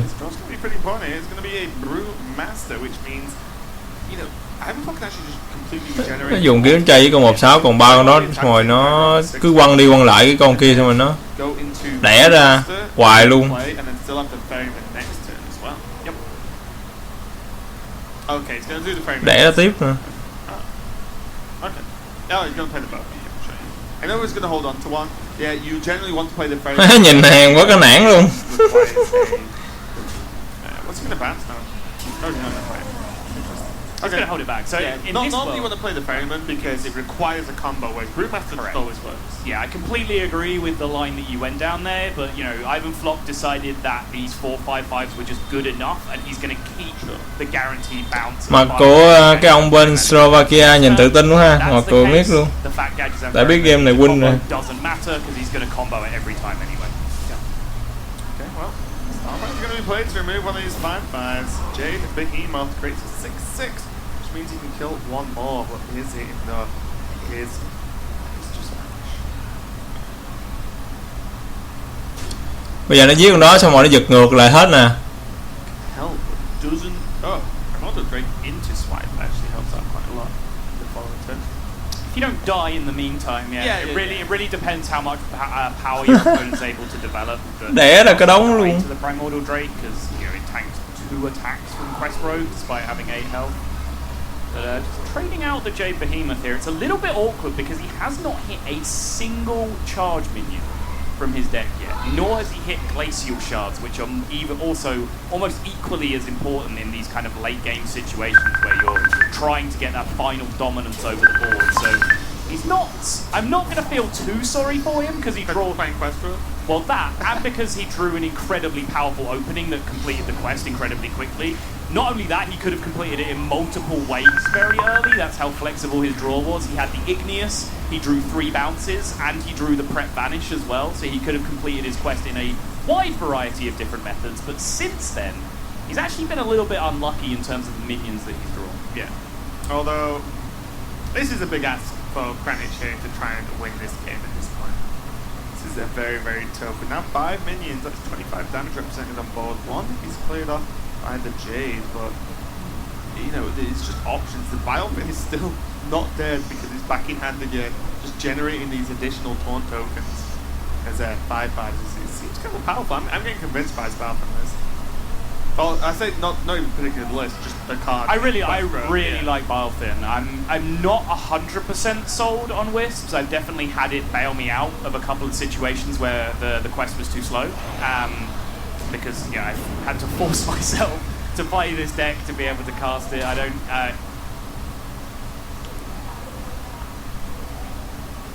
Có giờ câu điểm nó hơi bị giật quá. Away from the break point, as you said, as he would have took guaranteed 6 damage. But with the final charge minion coming down to the board, Patches coming out on turn 9, something we don't really see too often. The game is going to end, and Kranich is going to lose to Ivan Flock's Quest Rogue. Bị gọi điện. Not normally as fast as Quest Rogues go normally, but that is just the displaying power of that deck when you have bounces available. I think to be fair, when you watch good players, Giết đuôi nó quá chậm đi, quá chậm với thời điểm hiện tại. Giết đuôi thì ăn hiếp được mấy hàng control thôi. Early on, people were playing it on ladder and they either high rolled and hit the quest on turn 4, turn 5 and 1, or they didn't and they lost. Now through the addition of cards like nhưng mà Dirty Rat nó lạnh, nó gọn như đúng mấy con kia thì cũng bó tay. Nó gọi đúng mấy con mà nãy Elemental 2-3 nãy cũng bó tay. Không counter được nó còn chết ác, nó chết sớm hơn. But Kranich as well had a pretty strong early Jade start, so the mid-game board states were quite evenly matched. Má có Facebook mình bị gọi mà bạn kia giật mình. Keeps on recycling 5/5s into more 5/5s. So much value in that deck when they get there. Yeah, that Biofin just putting in the work was actually kind of incredible. But we are, setting up for the next game now. It's going to be Nature Lord with a Warrior. being played against Handsome Guy's Priest. Handsome Guy đánh với Neutral Lord. And Nature Lord could have played his Warlock, but didn't as well. It does look like Richie if the Ace player, by the way, so that updated. So thank you guys for that. And Handsome Guy with this Priest. I mean, look, he strikes me as the type who will play that weird Priest list, the Lyra version. I keep talking about this because I want to see it actually win a game. You actually just don't understand the deck, do you? No, honestly, and this is like, I won't admit this about many things. I genuinely don't get it. I want someone to teach me. Someone's listening, Handsome Guy, if you're listening, which is delayed, so he won't listen anyway. Hình như là xong cái trận Hàn Quốc cái Slovakia này là xong. I don't understand. Có thể tụi nó đánh những cái deck như vậy để tụi nó thử. Có thể ngày đầu tiên tụi nó đánh thử để coi đối phương đánh như thế nào. That's true, he was. Didn't he make grand finals or second place against? Thật sự đây là những cái trận đầu tiên của những cái đội này thôi. Chúng ta còn đánh chặng đường dài mà chứ đâu phải là đánh một ngày là xong đâu. Đánh hôm nay rồi mai rồi vài bữa đánh tiếp rồi vài bữa đánh tiếp chứ đâu phải là đánh hôm nay xong thua là xong luôn đâu. And I agree with the fourth fact, which is that the first three facts are incredibly impressive. Handsome Guy has one of the most glowing resumes in all of Hearthstone. Nature Lord is going to have to stack up his achievements against that. Unsurprisingly, comes a little bit short, but still regular player in Open Cups, local tournaments in Slovakia. A bit of a music aficionado as well, clarinet in the cái ngày đầu tiên đây chỉ là ngày đầu tiên của những cái đội này thôi. Very impressive feat in its own right. Yeah, and he likes Halusky, which Nói Handsome Guy là cái hàng có điểm mà HTC Ball kiếm được nhiều nhất. Phải cái đấy, cái hàng này chắc cũng hơi bị ghê đó. Every single country we should have had a dish to try. So I would have loved that. What bothers me a little is that everyone talks about Neutral Lord Slovakia. Mạng giờ này đang giờ cao điểm nên nó hơi bị giật đó nha các bạn.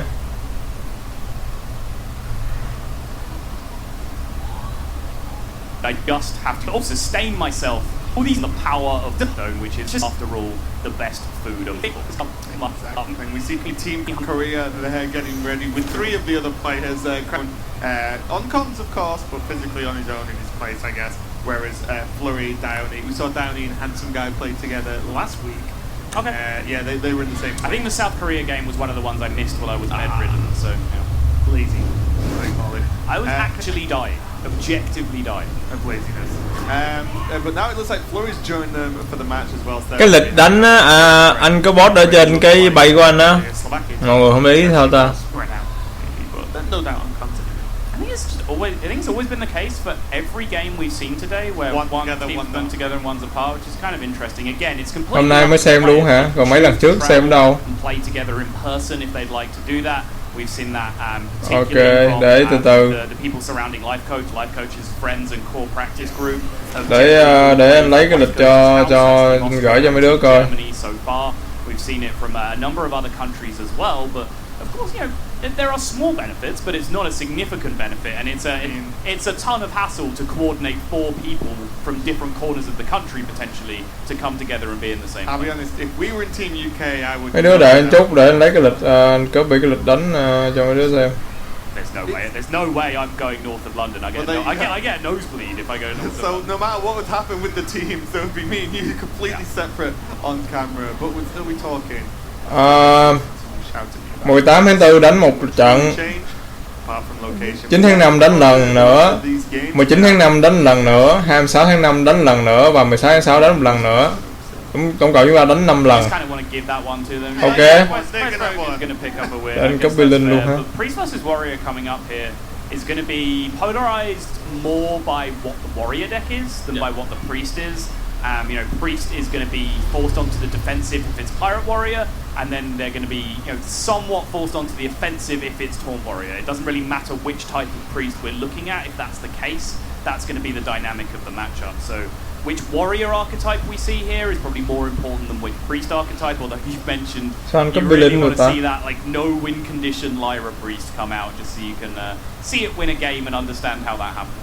Yeah, that's what I'm hoping for, but I also want Korea to win, so maybe I don't want my lowest to win. Deck's good, dude. Is it strong? Okay, so you know, I think the players are actually just getting ready and just making sure everything's set up. But the Lyra Priest, right? Yes. How does it beat Taunt Warrior? how does it beat Taunt Warrior? Just by outvaluing them. You just get a ton of cards in your hand. You have way more resources than they cards do. are bad. Yes, but you can afford to use like 3 of them for every one that your opponent plays, because you generate a ton of cards to start with. Shadow Visions then regenerates more cards that aren't in your deck in the first place. You then have Lyra to turn even more of those cards into more cards. Those cards continue to turn themselves into more. To be fair, the couple of games I did play, one of them specifically, I remember Lyra being on the bottom 4 cards, I think, which I'm guessing isn't good. No, that is below average. Yeah. So maybe I'm a bit a bit biased on how good or bad the deck may be based on my own personal opinion, but can't do much except to jump on this. I mean, I don't like. For the record, I'm defending the deck because it's nowhere near as bad as you seem to think it defending is. the deck because it's the opposite of what I think. Correct. Just automatically Yes. what he thinks then. Correct. You've solved Sottle. Well done. But I do personally like Divine Spirit in a fight. I just like having it in. Thôi để anh copy cho rồi tụi em đọc luôn đi. Wins, you discover it with Shadow Visions. Shadow Visions adds so much consistency to the deck overall. If it's a matchup where you just want to hit Divine Spirit in a fire quick, then you tutor for it real quick. You get your Divine Spirit during a fires. If you don't, then you just pick something else. You get your Shadow of Pains, your Shadow of Deaths, whatever you need. So I like having that in there as a win condition as well. But I'm a big fan of the Cleric Pyro Circle engine. I always have been. I just love that combination. It's just a fantastic feeling to draw 5-6 cards early in the game. Yeah, you can argue that. And then Lyra being added as well. I think Lyra surprised a lot of people. I'm still waiting for the Hearthstone community's formal apology to Mike Dene, who came out and said on Trump's stream when those cards were revealed that the Priest Legendary is very good, perhaps even too good, and the community, to a man, laughed at him and said he had no idea what he was talking about.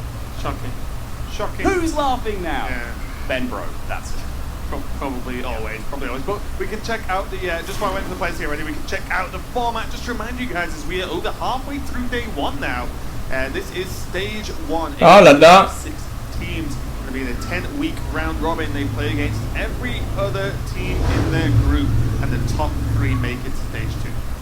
Yep, stage 2 will more or less repeat the process again, just with a smaller pool of players and a much shorter format. 3 weeks of round robin to decide who makes it out of those second stage groups, and then everyone will advance to the live final. Tụi em mà muốn coi cái gì á, thông tin gì á thì anh có để ở trên cái bay của anh hết á.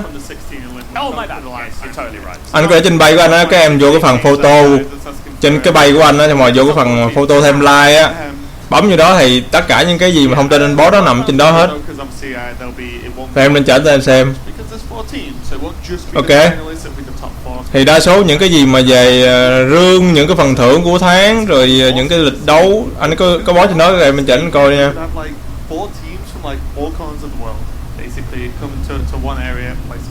And it would be fantastic to see that happen. That's exactly what this tournament is all about, and I hope. Còn cách mà tụi em muốn kiếm gold thì tụi em chỉ có đi arena thôi. We get a good mix of some of the superstars that people will want to see make it. Đi arena kiếm được gold nhiều thôi.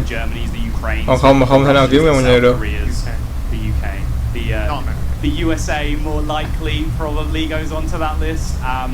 But I hope that they're interspersed with a couple of the underdog teams who really make a big push and become that feel good story of Hearthstone Global Game. Và tụi em phải đi arena rất là nhiều, đi rất là nhiều luôn rồi mới có thể đi arena rất là nhiều mới có thể quen được với cái chuyện arena. Các bạn đợi một chút nha, thằng cháu nó quậy quá, hù nó mới được. Perfect timing as always. God, you can't teach that. So we do see the game 2 of Slovakia versus South Korea. Nature Lord versus Handsome Guy. And it is going to be the full team versus the full team, of course, in terms of communication. As you can see, Handsome Guy hanging out with Flurry on what we can see as our right and Dione on our left. Oh, I see. Right, yeah. I thought you were talking about sides of the screen. I was like, wait, where is it on our right? Yes, yeah, Slovakia will still be in communication, but over whatever voice over IP program they prefer. So full 4-on-4 format. Everyone is allowed to input into everybody's games. As Handsome Guy just appears to be losing something. Yeah, Flurry there just sneaking in. While Handsome Guy's working on the mulligan, he just sneaks in with the chopsticks. Yoink. Got him. Can't blame him. Grab some for me, Flurry. The Taunt Warrior versus the Dragon Priest. Dragon Priest, the issue they have in this matchup, now that they've lost basically all of their early and mid-game minions, is that they can't really pressure as well as they used to.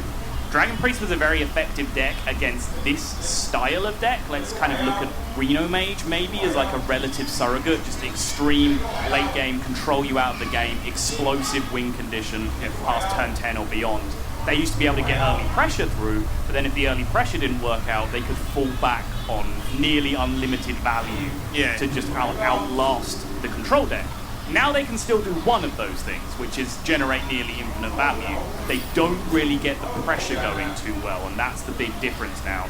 Why this deck is still, in my opinion, a little bit weaker than it used to be, although much like Freeze Mage, Dragon Priest is a deck everyone predicted would be absolutely dead and buried, but it's still alive and kicking.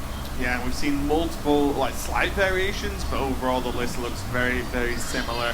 And when you're rocking teams, you know, like for example, you know, Russia, South Korea bringing Dragon Priest to the game, then yes, the list is actually still pretty good, guys, and can get some work done indeed. But yeah, the sheer consistency of Control Warrior / Quest Warrior has actually surprised me.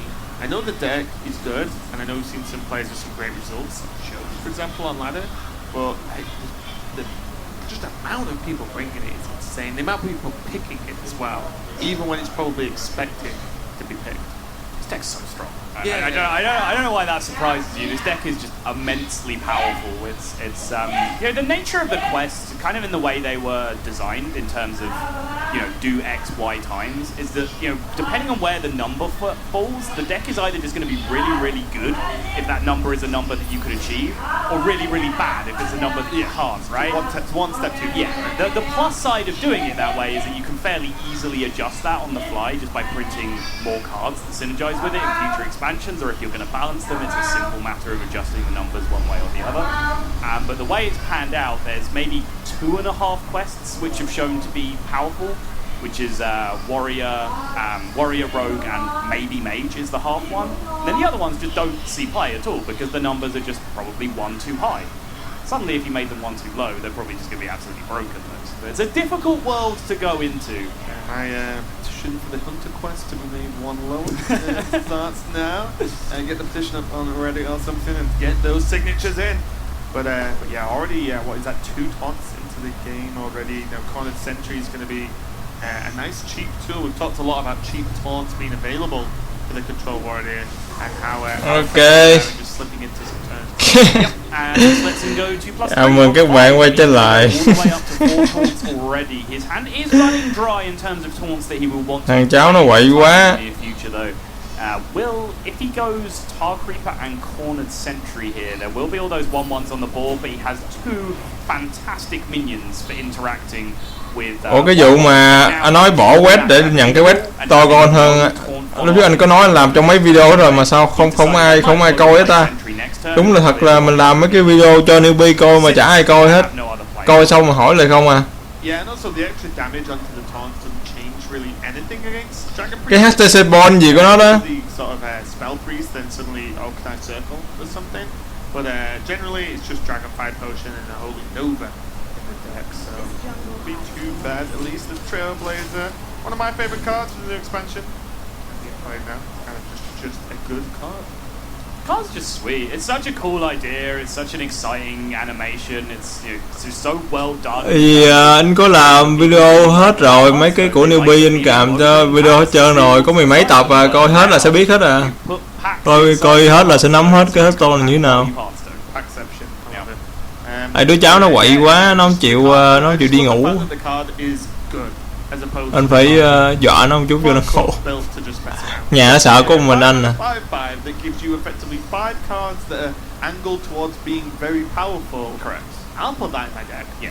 And in Priest, of course, Shadow Visions is being played in almost every version of. Hình như mấy cái nick này á là golden hết nha.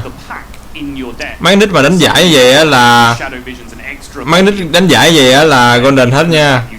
Really starts to go absolutely wild. That's something I've not managed to do myself. You need to set that up, dude. I've not played a lot of Priest. Okay. Mấy nick là do Blizzard nó cung cấp cho cái team đánh giải để đánh, nên tất cả những cái lá nó toàn golden hết. Not sure. But still, I will make sure to give it a whirl at some point. So far though, slow back here. A little bit slow here. Interesting. Looking like maybe now his plan is looking to hold on to that cornered sentry to maybe improve the odds of his brawl in the future, because 3-1-1s hitting the board give a lot of bad brawl outcomes for the opponent. But this is now a real slow play from Nature Lord, and it's allowing Handsome Guy to really fully swing this board state back with a Bookworm here, for example, just taking care of that Tar Creeper. But your Shadower Pain style effects, the Pains and Bookworms, are so high value in this matchup. There's Ali Armorsmith, there's Direhorn Hatchling, there's Bloodhoof Brave. Basically, every taunt they play up until Primordial Drake just gets sniped by a Pain effect. Yeah, I actually would have no problem here just seeing the Draconid Operative come down, maybe even with the powered shield on the Elise, and just trade into the Tar, or all the other Tar on the board as well, because like, why not, right? You don't need to kill the Tar right now, and also if the minion's a bit low on health, then fine, it might get cleared up by Sleep with the Fishes that we can see on screen now, but is it that much of a big deal? Probably not, in my opinion. Whereas sniping an Ali Armorsmith, yes, like, I'm down with that. Kind of what I do like this. And also, I wonder how... Nãy đọc lẹ quá, mà hình như nó ghi là nhiều cái bon của cái gì cái HTC gì đó. Anh cũng nó ấy qua lẹ quá, anh cũng không đọc nữa. Mà nói chung là nó là nhiều, là người kiếm được nhiều bon nhất của cái giải đó hay gì á, của cái đó hay gì á. Cái account là golden hết mà.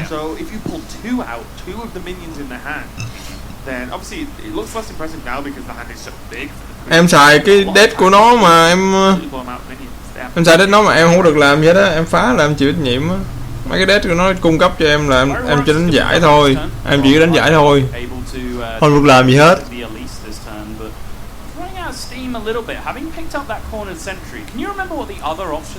Em rã ra thì mai mốt nó cấm em thi đấu luôn, nhưng mà nó sẽ tạo ra một cái deck khác thôi.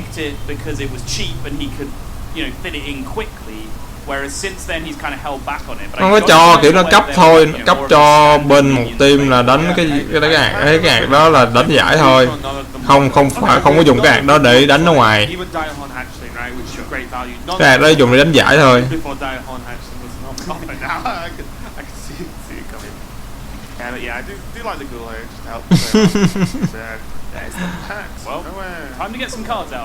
Cái bắt này, cái bắt của con Alice á, cái bắt của Alice 2 mana đó, cái bắt đó là nhiều lúc nó không có ra con legendary nha, chứ không phải là nhiều bạn nói là nó ra legendary, không có đâu. Nó giống như mở bắt hình xui vậy á, nhiều lúc không có ra legendary.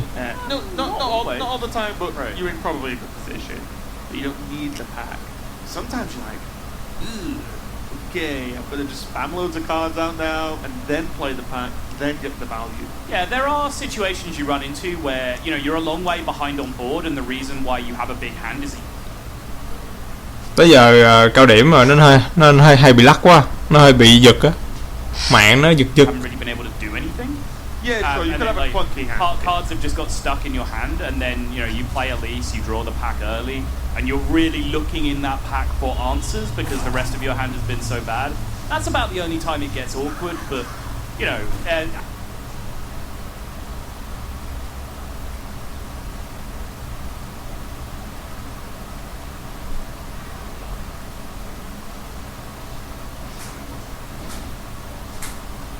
I do agree with you in theory. It's if your hand size is too full to use the pack, then an embarrassment of riches is still riches at the end of the day. Yeah. I mean, look.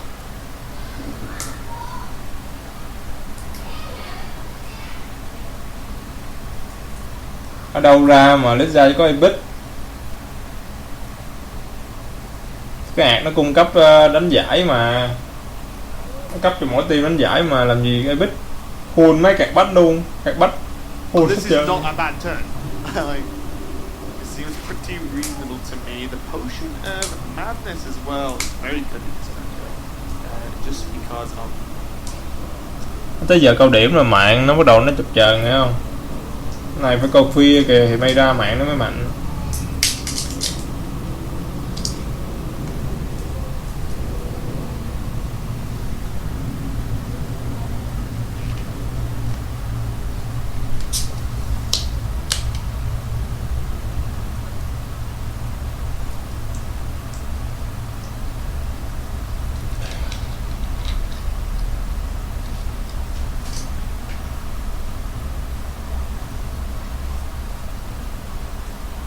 to Brave, Ali Armorsmith as well. So there's a lot of options available that you can get some work done that you can't.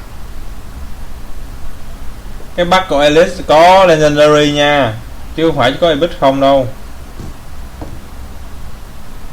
Nó là hên xui, giống như kiểu mình mở bắt ở ngoài á, là vừa có Legendary vừa có Epic vừa có lá bình thường. Nói chung là hên xui, mở ra hên xui lắm, chứ không phải là chỉ có Epic không, có Epic trở xuống.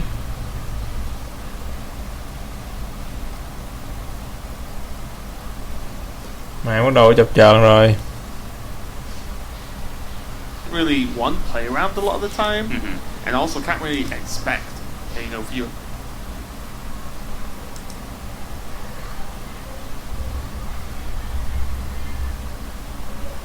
Giờ câu điểm lên mạng chập chờn lắm, các bạn thông cảm nha.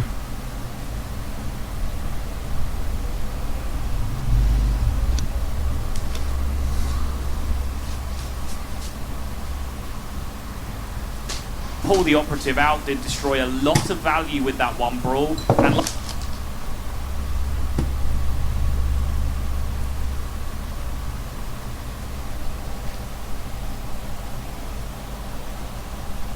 like I said, the minions that he played did their job. They ticked the quest counter. That's basically what you want them to be doing. Well, to be honest, do you expect much more from a Dirty Rat, apart from the pull which happened? Right.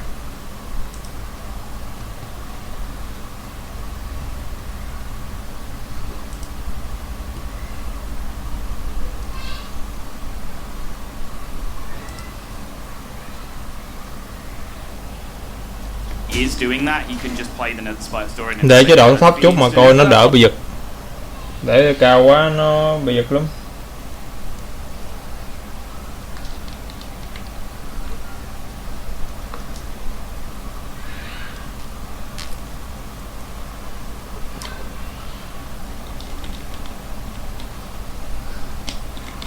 I mean, yeah, exactly. You just need to like keep an eye on that interaction. If you just throw them away, like this turn played Nether Spire. Này mẹ bắt đầu giật rồi.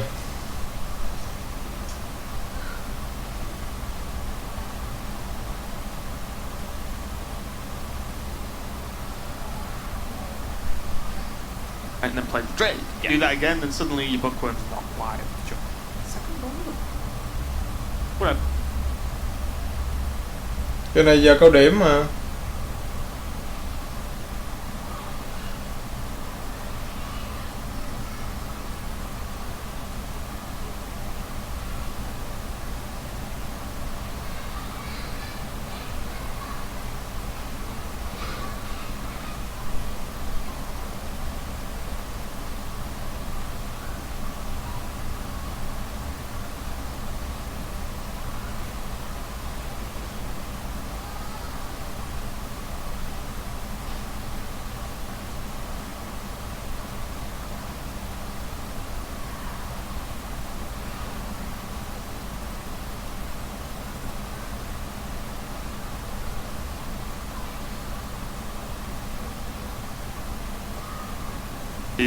And also, you just want more value out of that brawl to have any chance of surviving, because Sulfuris is so slow this game. Yes.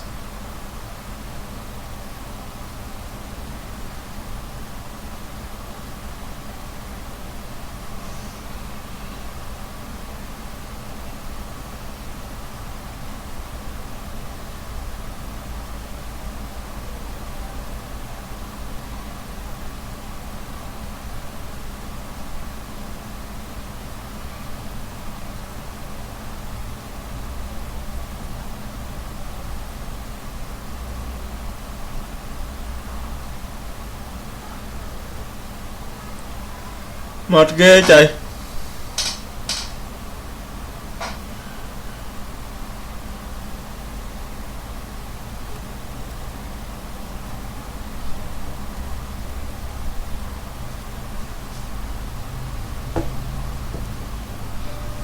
Still needs more cards out of his hand before this pack can get played, though.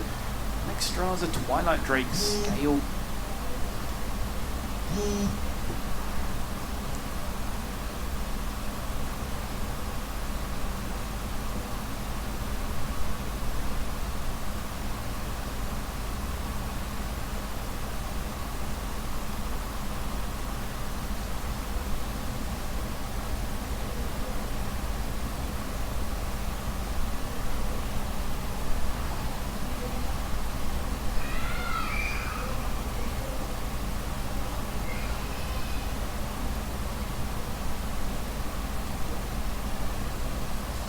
Thôi thua rồi. Vậy mà không coi được nữa thôi.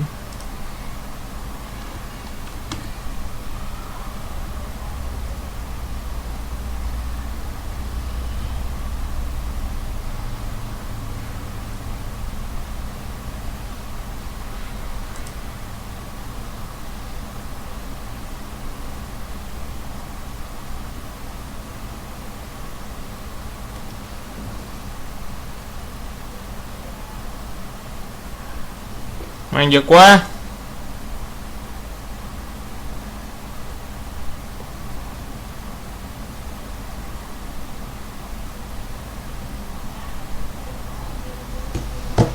Giờ này giờ có điểm mà nên mạng nó giật lắm. Giờ chỉ có nước coi trên YouTube thì may ra nó không giật thôi.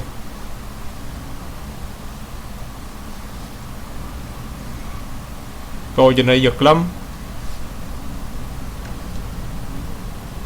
Các bạn đợi một chút, tôi sẽ tìm cái nguồn khác.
We mentioned earlier, my memory is appalling. Quại qua quại. Hiện tại không có cái nào trực tiếp hết, chỉ có mỗi cái này thôi.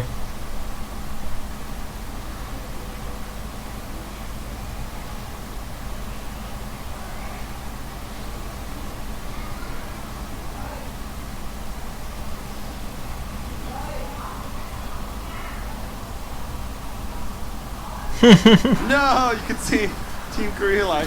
Chơi lâu nay nữa hả?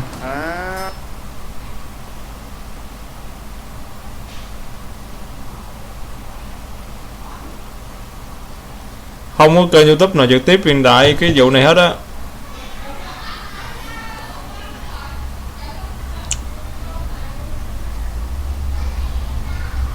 Thôi nghỉ nha các bạn. Lắc quá coi nó mệt quá, nó cứ giật hoài à. Thôi chào các bạn nha. Các bạn nhớ like, share và subscribe ủng hộ tôi nha các bạn. Hẹn vào cái ngày sau khi mà Việt Nam chúng ta tính cái trận thứ hai. Chào các bạn nha. Tại giờ nó mạng nó lắc quá, cứ về coi cũng không có được gì hết. Okay, it's Feast to Feast to survive 2 brawls.